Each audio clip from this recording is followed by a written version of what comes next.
Note: I will never ever be able to pronounce Nekketsu Kakutou Densetsu properly, so I'm sticking with the abbreviation NKD.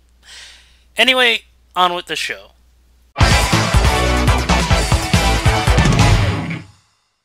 Technos Japan Corporation was one of the most innovative developers of the late 80s and 90s. The artists and programmers who worked at this company crafted games which defined the Famicom and NES for many people and, to an extent, helped define video games as a whole. Their most distinct accomplishments were in the beat-em-up genre. They practically invented it while developing the Kunio-kun series, which stars Kunio, the titular punk, and his supporting cast of friends and enemies.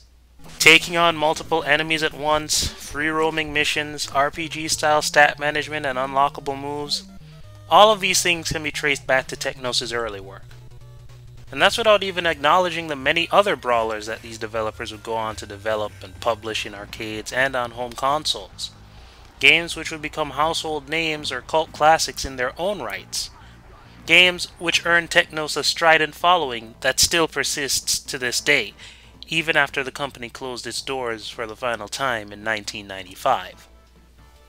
To put it simply, Technos had a knack for making fisticuffs fun, and their methods for doing so were far ahead of their time. This is one of the reasons why NKD is so interesting to me. Released on December 23, 1992, it's one of the earliest games I can find where tag team fighting is the focal point of its design, without being based on pro wrestling or using licensed characters or anything like that. So, here's the premise of the game. Kunio gets an invitation to some sort of secret arena fighting tournament from two dudes calling themselves the Tiger Brothers. He runs off all excited and leaves the invite on the ground. His pal/rival Riki sees it and gets himself involved, and soon after that word spreads through town, which draws every able-bodied thug, punk, and delinquent into the tourney as well. The turnout works in the Tiger Brothers' favor since they're actually holding a tag team tournament. Winner gets a shot at the nebulous benefactors and a token title, which I assume is good for practically nothing, since it would have been won during an illegal fighting tournament. Not exactly the kind of thing you want to advertise in a law-abiding society. Anyway, you, the player, don't play as either Kunio or Riki, at least not under normal circumstances. Instead, you either select a fighter or build a player from the ground up, then pick a partner and go for the gold on your own. The main reason that I'm interested in NKD is its control scheme.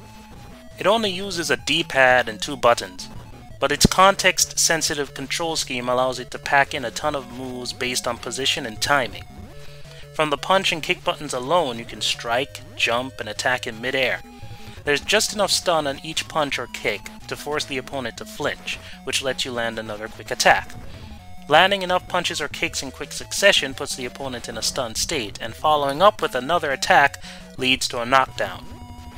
If the opponent is stunned, you can throw them onto the ground or Irish whip them into a wall, obstacle, or the closed fist of your partner. If the opponent is knocked out on the ground, you can follow up with different attacks based on your position and the button you press. For example, by targeting the torso or legs, you can stomp on them, land an elbow or leg drop, or mount and punch them until their heads snap back onto the ground.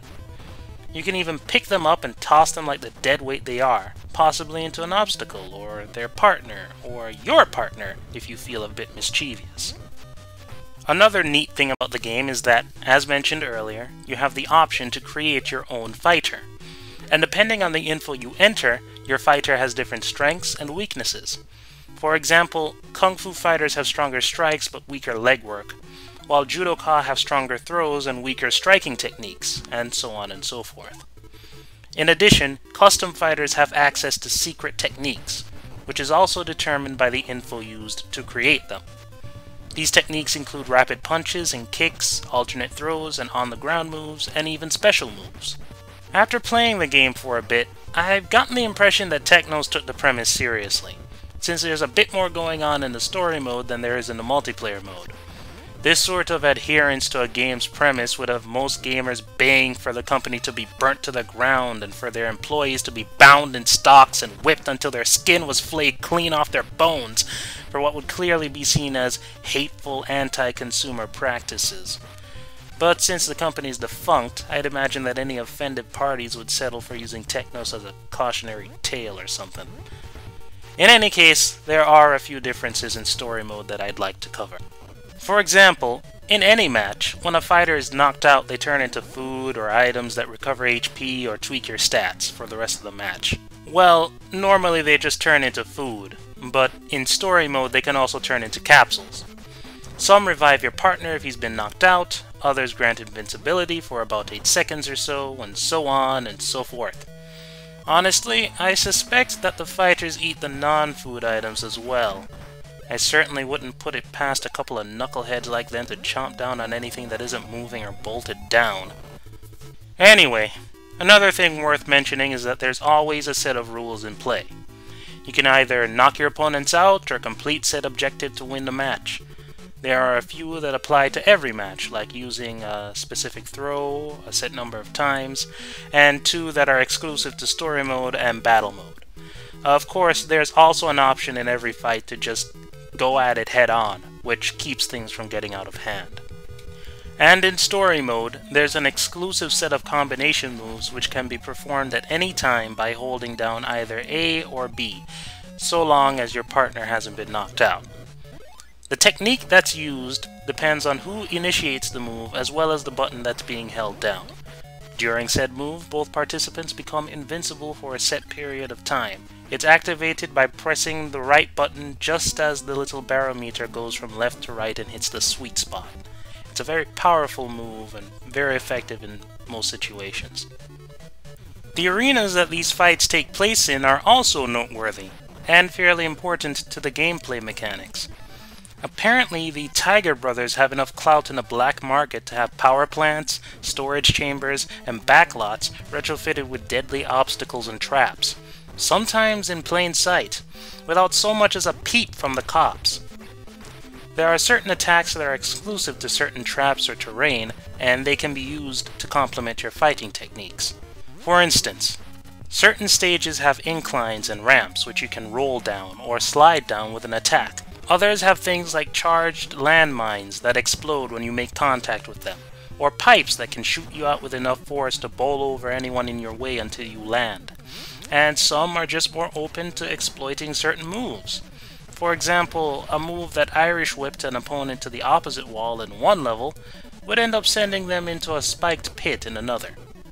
And speaking personally, I like the fact that most of the decisions made to build the game that Technos wanted to make aren't exactly set in stone, and that there are quite a number of secrets and codes to play around with.